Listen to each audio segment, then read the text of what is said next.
Hello दोस्तों, my self Arun Sharma, I am from Jammu. तो आज की वीडियो में मैं आपके सामने अपना एक्सपीरियंस शेयर करूंगा कि RW के मुख में मेरा कितना स्कोर आता था और रियल एग्जाम में मेरा कितना स्कोर आया है। रीजनिंग के कहाँ से ज़्यादा क्वेश्चन पूछे गए हैं, मैथ्स में कहाँ कहाँ से क्वेश्चन आ रहे हैं, कितना कैलकुलेटिव आ रहा है, जीके जीएस कहाँ से आ रही है। हर एक चीज़ मैं आपको डिटेल्स में समझाऊंगा, बिल्कुल होनेस्ट रिव्यू दूंगा। एग्जाम टाइम में मेरा प्रेशर कैसा था और घर पर मेरा क्या सिस्टम रहता था।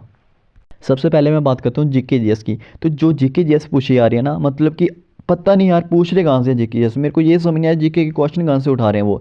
5 ईयर प्लान से एक क्वेश्चन आया था, बट क्वेश्चन ही स्टेटमेंट वाला आया था, कुछ समझ ही नहीं आया। करंट अफेयर के 2 क्वेश्चन आए थे। 2 क्वेश्चन कहाँ से आए थे, 2022 और 23 वाली करंट अफेयर का क्वेश्चन आए थे, ठीक है। आर्टिकल से क्वेश्चन आया था, बिल्कुल बेसिक आया था, वो मज़े से बन जाएगा, ठीक है। फुल फॉर्म से कोई क्वेश्चन नहीं आया था। ट्रॉफी के रिलेटेड एक क्वेश्चन आ रहा है, बिल्कुल बेसिक लेवल का आ रहा है, वो भी बन जाएगा। हाँ, एक खिलाड़ी के रिलेटेड एक पूछा था, बट मैंने खिलाड़ी का नाम ही नहीं सुना था उसका भाई। वो मतलब कि एसएससी ने वो बहुत पुराना खिलाड़ी का नाम पूछा है, ठीक है। और बुक्स एंड ऑथर से एक क्वेश्चन आ रहा है। बैडमिंटन के रिलेटेड एक क्वेश्चन आया था। तो गवर्नमेंट स्कीम के रिलेटेड आप पढ़ के आना, गवर्नमेंट स्कीम से रिलेटेड एक क्वेश्चन आ रहा है।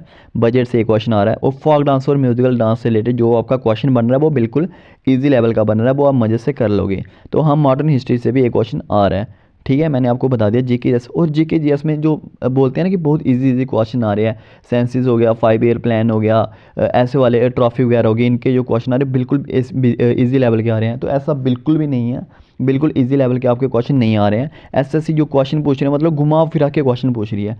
और जो भी जीके में 10 से 12 क्वेश्चन कर रहा है ना, मैं कह रहा हूँ उसकी जीके बहुत बेस्ट मानी जाएगी, ठीक है। क्योंकि जो लेवल आना है जीके का वो मतलब कि बहुत हार्ड तरीके का आ रहा है, बिल्कुल भी इजी नहीं आ रहा। हाँ, साइंस से एक न्यूमेरिकल आया था आज।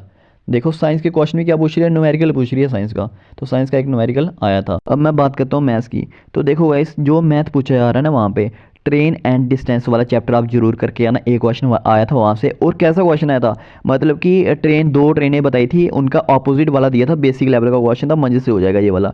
परसेंटेज से 2 क्वेश्चन आए थे आज। प्रॉफिट एंड लॉस से एक क्वेश्चन आया था। डिस्काउंट से भी एक क्वेश्चन आया था। डिस्काउंट वाला क्वेश्चन ना बिल्कुल बेसिक लेवल का आया था। प्रॉफिट एंड लॉस वाला ही बिल्कुल बेसिक थे। क्वेश्चन कहाँ पे घुमाए, कंपाउंड इंटरेस्ट और सिंपल इंटरेस्ट, ये 2 टॉपिक पढ़ के आना। इधर से 2 से 3 क्वेश्चन जो भी आपके बन रहे हैं ना, बहुत ज़्यादा मतलब कैलकुलेटिव, इतने कैलकुलेटिव क्वेश्चन बन रहे हैं कि अब निकालते निकालते आपको पूरा टाइम हो जाएगा। क्वेश्चन लड़कों के कैसे क्वेश्चन छूट रहे हैं और मेरे कैसे क्वेश्चन छूटे, वो ही मैं आपको बताऊंगा। आपको वो गलती नहीं करनी है। जो भी आपको कैलकुलेटिव क्वेश्चन लगे ना, देखो आप ना CI और SI वाले जो भी क्वेश्चन आए होंगे ना, उनको टच भी मत करना। मेरे कहने पर ये मत मान लो, उनको टच मत करना, क्योंकि इधर से जो क्वेश्चन है ना बहुत कैलकुलेटिव दे रहा है एसएससी। तो ये वाले क्वेश्चन आप बाद में अटैम्प्ट करना अगर आपके पास टाइम बचेगा, क्योंकि यही आपका टाइम वहाँ पे खा लेंगे। उसके बाद मैं बात करूँ सिंप्लीफिकेशन में से एक क्वेश्चन आया था। LCM और LCF वाला चैप्टर हो गया, उसमें से भी एक क्वेश्चन आ रहा है। तो टाइम एंड वर्क में से भी एक क्वेश्चन हमें देखने के लिए मिला था। तो मतलब परसेंटेज वाला मैंने आपको बता दिया। तो जो इसके सेव अटैम्प्ट माने जाएंगे ना मैथ्स के, 15 तक आप मान के चलो कि जो आपके 14 से 15 क्वेश्चन वो बिल्कुल बेसिक लेवल के आ रहे हैं, अगर आपने तैयारी करके रखी है तो। और जो आपके लास्ट 5 क्वेश्चन बचेंगे वो मतलब कि अलग टाइप के क्वेश्चन आ रहे हैं, समझ ही नहीं आ रहा वो क्वेश्चन कहाँ से पूछे जा रहे हैं, ना ही वो ऑप्शन से कट रहे हैं। अगर आप ऑप्शन से जाना चाहोगे, फिर ऑप्शन एसएससी ने किया है 2 से 3 ऑप्शन बिल्कुल सेम उसी वे में रख दिए हैं, उधर मतलब कि इतना टाइम वेस्ट हो रहा है ना। तो ये गलती आप गलती से भी मत करना।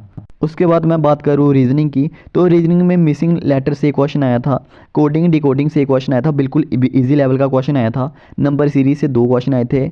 पेपर कटिंग से एक क्वेश्चन आया था। वाटर इमेज से एक क्वेश्चन आया था। स्टेटमेंट एंड कंक्लूजन से एक क्वेश्चन आया था। अब मैं इधर डायरेक्ट बताता हूँ कि रीजनिंग में कहाँ हमें क्वेश्चन फंसा रहे हैं। देखो सीटिंग अरेंजमेंट वाला जो क्वेश्चन आ रहा है ना, उसको आप स्किप कर देना फिलहाल के लिए, क्योंकि सीटिंग अरेंजमेंट वाला क्वेश्चन कम से कम भी आपके 2-2.5 मिनट खाएगा। मतलब कि इतना ज़्यादा टफ क्वेश्चन डाल रहे हैं ना, इतना ज़्यादा।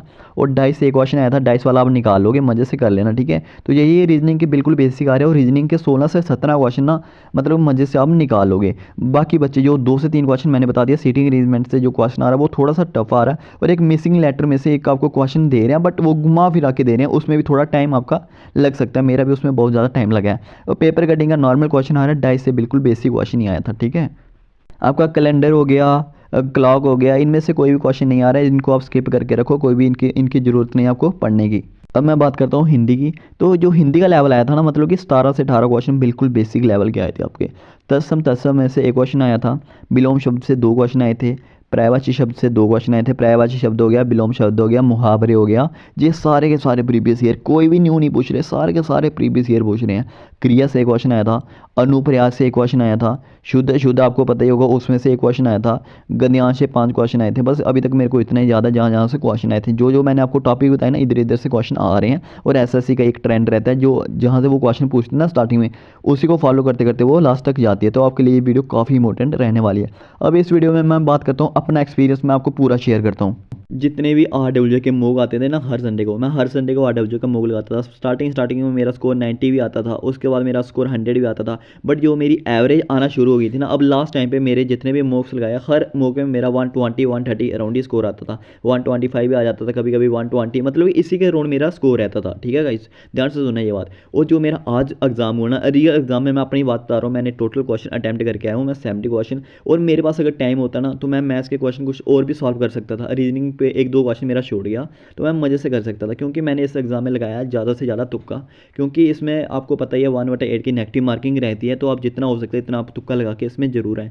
और घर आके जहाँ तक मैंने अपना एनालिसिस किया, तो मेरे 55 तक क्वेश्चन ठीक हो रहे हैं इसमें। क्योंकि इस एग्ज़ाम में मैं आपको बता दूँ, ये एग्ज़ाम बिल्कुल भी ईजी लेवल का नहीं आ रहा है। ये एग्ज़ाम लेवल कैसा आ रहा है, एग्ज़ाम का जो लेवल आ रहा है ना, वो मतलब कि मॉडरेट से टफ लेवल का एग्ज़ाम आ रहा है। बिल्कुल भी इजी नहीं समझो इसको। मतलब कि बहुत सारे यूट्यूबर्स ये कह रहे हैं कि एग्ज़ाम लेवल काफ़ी ज़्यादा इजी आ रहा है, तो बिल्कुल भी इजी नहीं आ रहा है। मैंने आपको बता दिया क्वेश्चन कैसा पूछ रहा है। क्वेश्चन बिल्कुल ईजी पूछ रहा है वो, बट क्वेश्चन आपको जो घुमा रहा है ना एसएससी, वो आपको वहाँ पे पता चलेगा। और आपको पता ही है, घर में कुछ बात और होती है, जब एग्ज़ाम टाइम जब आप बैठोगे ना, जब आपके ऊपर उस वक्त प्रेशर होगा ना, आप उस वक्त प्रेशर को ही कंट्रोल नहीं कर पाओगे। आपको ये समझ नहीं आएगा मैं अभी क्या करूँ। जब उसके आगे घड़ी लगी होती है ना, कंप्यूटर में घड़ी चल रही होती है, टाइम चल रहा होता है ना, आपको आप टाइम को देखोगे तो एक क्वेश्चन निकालोगे, 2 क्वेश्चन निकालोगे, तीसरा क्वेश्चन निकालने लगोगे, आगे 10 मिनट हो चुके होते हैं। उस टाइम पता नहीं लगता, बंदा करे तो करेगा।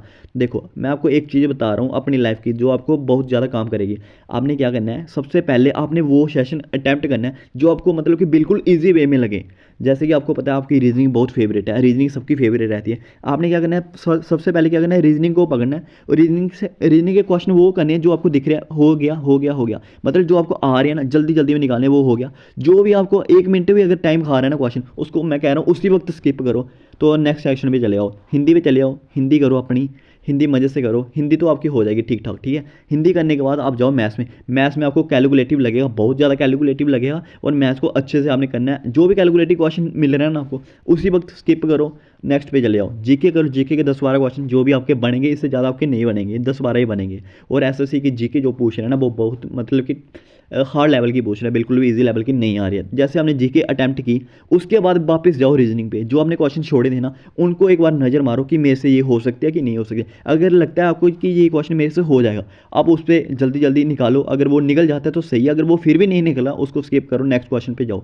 ऐसे करके आपको अटैम्प्ट करना है। एक क्वेश्चन में बिल्कुल भी आप 2-1.5 मिनट से ज़्यादा एक क्वेश्चन को आपने टाइम देना ही नहीं है। जब आप घड़ी भी देखोगे, आपका टाइम बहुत ज़्यादा हो गया होगा, क्योंकि बस कम ही पड़ रही है सिर्फ टाइम की। अगर टाइम ज़्यादा होता तो फिर मज़े से बंदा एग्जाम कर सकता है। तो टाइम को आपने कैसे करना है, यूटिलाइज़ करना है, मैंने आपको अच्छे तरीके से समझा दिया। तो यही था मेरा आज का एक्सपीरियंस। आपको भी किन बातों का ध्यान रखना है, अच्छे से वीडियो देख लो। ये बातें आप, ये गलती आप वहाँ पे मत करना, ठीक है गाइस।